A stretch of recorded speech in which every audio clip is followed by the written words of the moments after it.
Hello, everyone, and welcome back to Faith and Freedom. I'm Gerrit, and here I try and square a libertarian political philosophy with a Christian theology. Today, I'd just like to talk about a few influential men in the Christian theological world. Some of them are no longer with us, some of them are. And I just want to touch on a few points that they've made that indicate that they have some sort of libertarian leaning ideas that they're putting out there. And I'm by no means trying to label anyone but myself. And I will gladly label myself a Christian libertarian. And the Christian is always going to come before the libertarian. And I think that's important with any Christian that wants to stick their nose into politics or otherwise be involved in the political arena. We can't lose track of our faith, and that should always inform our politics and not the other way around. So that said, I'd just like to get into a few men who've been influential in my Christian walk and also some of my political philosophy. And there is some crossover there. And I'd just like to introduce a few of them to you. You're probably familiar with most of them. Some of them you may not be, and some of them you may be surprised to see that they agree with the libertarian political philosophy and some of the things that they've said. The first one, probably the most well known, and he's hasn't been with us here on Earth for a while, is the late Clive Staples Lewis, C.S. Lewis, author of the popular Lion, Witch, and the Wardrobe Chronicles, Mere Christianity, which was very encouraging in my walk, Screwtape Letters, which is excellent, and Lewis was quoted as one of the most difficult things he's ever written, and he probably wouldn't be able to survive doing it again, just because he had to put his mind parallel to that of a tempter or of Satan. And in an interview I read of his, he said it was just really difficult to put himself in that state of mind over and over again to write that book. But he has been quoted throughout his life in different materials is speaking against the state or against trusting the government. And you'll see a common theme with a few of these individuals in that they are opposing what's known as statism. And statism is something that we libertarians are fundamentally opposed to, and it is the trust in the faith in the people in the supremacy of the government or the state in terms of taking care of them, in terms of their allegiance, their obedience. And I think we've kind of been walking a slippery slope in America and some other countries in this world toward statism, which is kind of a stepping stone to authoritarianism. Statism is, I see it as sort of a voluntary precursor to totalitarianism. So getting back to Lewis, one thing that he did that many people didn't know that I was surprised to find out is that he refused to be knighted by Winston Churchill. I believe it was in 1950 when Churchill got reelected. He offered Lewis to be knighted, and Lewis flatly refused just because he didn't want to have that connection with the British government. He would rather maintain his neutrality and his healthy skepticism of the state in his country of Great Britain. And he wrote a few things that kind of indicate his anti-statist position. One of his titles that I have not read yet, but I think from the title you can kind of see that it's sort of anti-statism. Is progress possible? Willing slaves of the welfare state. In a letter to his brother Warren, he closed, in one of the closing sentences, he was quoted as saying, "I was by nature against government." And one of his more well-known quotes is, "A tyranny exercised for the good of its victim may be the most oppressive." And boy, do those words ring true when you apply it to our COVID situation, which I would consider a tyranny exercised in the name of health and human service and for the good of the public at large. I think you could also apply that to something like Social Security or certain welfare programs, to where we are essentially taking wealth from other people or from ourselves in terms of Social Security, with the promise that that wealth will be better invested by the government or given back to us. The problem with Social Security is, if, for instance, you add up all the Social Security money that I will pay between when I started working and when maybe I retire at 65, 70, 75, the amount that I paid into Social Security will probably be less than I will be able to draw under that program from 70 until I leave this earth. And that's assuming I don't live over 90 or so. So that's Lewis, and he's well known. Another two I'm going to kind of mention at once are Francis Schaeffer and R.C. Sproul. And there's an essay by R.C. Sproul out there, and I'll link to that when this episode gets posted. Sproul actually knew Francis Schaeffer quite well. Francis Schaeffer was a Presbyterian pastor, author, apologist. He wrote The God Who Is There and A Christian Manifesto, neither of which I have read yet, but I intend to. But him and Sproul were friends and pretty good acquaintances. And at one time late in Schaeffer's life, I believe he died in 1984, 85, he and Sproul shared a cab, and Sproul relates a conversation that they had in this cab, and this was in the twilight of Schaeffer's career. And Sproul posed a question to him. He asked him, Francis Schaeffer, what's your biggest concern for the church in America going forward? And Schaeffer answered, the statism is his biggest concern in terms of the church moving forward. And Sproul goes on in his essay to describe statism as the natural and ultimate enemy to Christianity, because it involves the usurpation of the reign of God. In a clip of a Schaeffer sermon, which is I'll also link to, Schaeffer is quoted as saying, "If there is no place for disobeying the government, that government has been put in the place of the living God. In such a case, the government has been made a false god." And this was coming in the early 1980s, and I think quite prophetic on both Schaeffer's part, and I believe Sproul's essay on statism was probably in the early 90s. There's a series of R.C. Sproul's preaching through the Gospel of Mark, and that's on Ligonier Ministries, and I'll also link through that. On the section where he preaches on Mark 7, verses 1 through 8, and if you remember, that's the story of the Pharisees traveling all the way, the 90-mile trip from Jerusalem to Capernaum, just to tell Jesus that they saw his disciples eating bread without first washing their hands.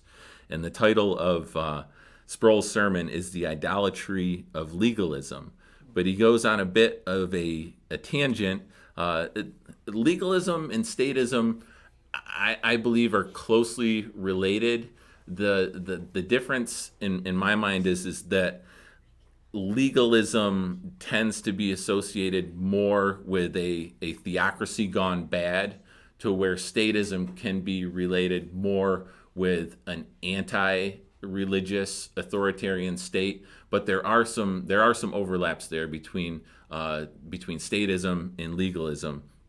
And in that sermon, Sproul says, "It was regulation madness in describing the Pharisaical law that the Pharisees piled on top of what was God's Old Testament law.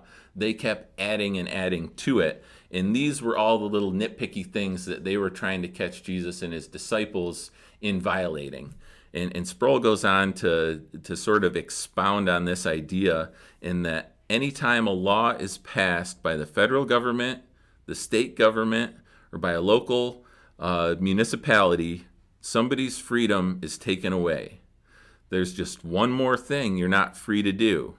And the loss of freedom that's taken place in this country over the last 150 years is unbelievably enormous. That's R.C. Sproul, I believe, speaking in the mid to late 90s. And he goes on to use the frog in the pot analogy, which we all know the heat just keeps increasing ever so slowly. And the frog has no idea how hot it's getting until it's too late. So I would think between the time Sproul preached that sermon and now, the temperature might be a little warm, and unfortunately, it might be too late. I think if nothing else, 2020 might have showed us that it's getting a little hot in here. We have gotten to a point where government has expanded so far into our lives that they were able to shut down our churches. They were able to shut down our private businesses. They were been able to shut down our schools. And largely, there was no resistance. There were a few people that did. When me and Mel got out there on the streets of Jamestown, I think we drew a crowd of maybe 150 people one time out of a population of about 70,000 in our county. So if there are frogs that are getting hot, it's not all the frogs. And you don't hear a lot of these messages coming from the evangelical community. You hear a lot of let's just fall in line and obey the government.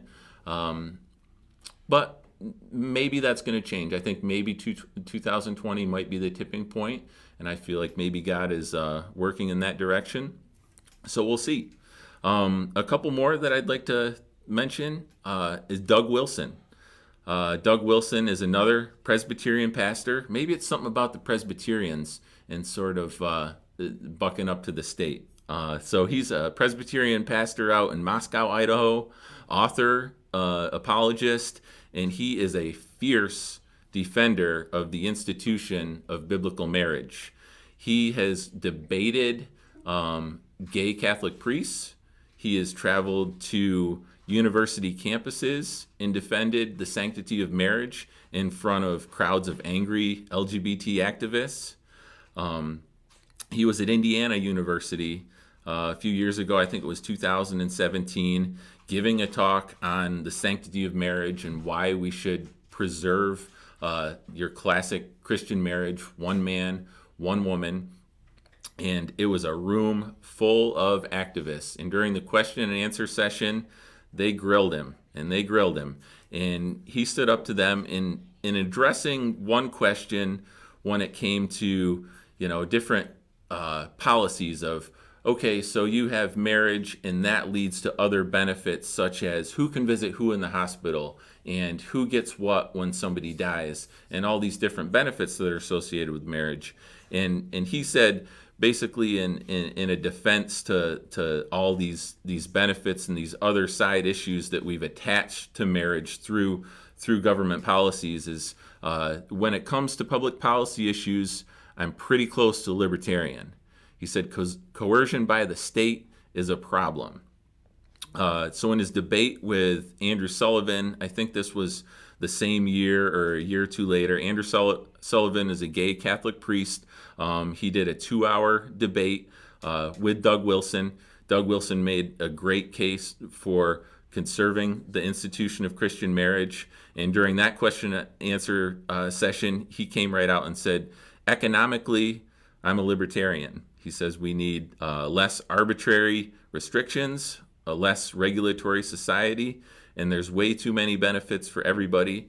And he even spoke out against Social Security and how that is kind of a scam in which we take people's money and give back a portion to them at the end of their life if they survive long enough to get it. Often they don't.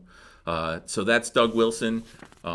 He's still with us, fortunately, and he's still out there defending our rights, not only to defend marriage, but also to gather and worship. He had a little dust up back when the COVID started and there were restrictions on singing in churches. So he and a bunch of his fellow parishioners and fellow Christians went down to City Hall and sang psalms in front of City Hall and got detained for a little while. his children were just in a little dust up to where they put some posters on some telephone poles in public property that were kind of criticizing the overstep of the local government in terms of COVID, and they got in a little trouble for that. So he's a regular Christian rabble-rouser, so to speak, but he does it very lovingly.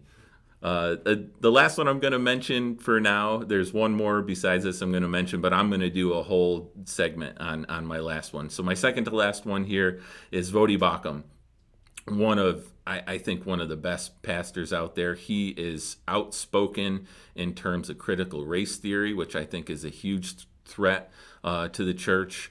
The theory of cultural Marxism, which is hooked right in with critical race theory, another big threat to our culture and to the church, and a voracious advocate of homeschooling over government education.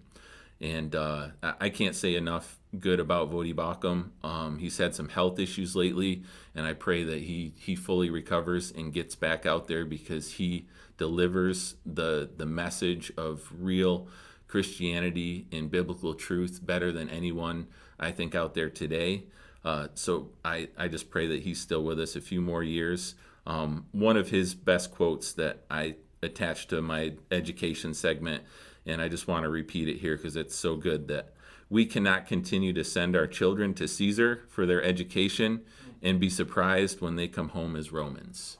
So we have gotten to a point, I think, in our public education system where God is not there, the church is not there, and we're teaching kids things that go not only neutral, but against the gospel that we believe in.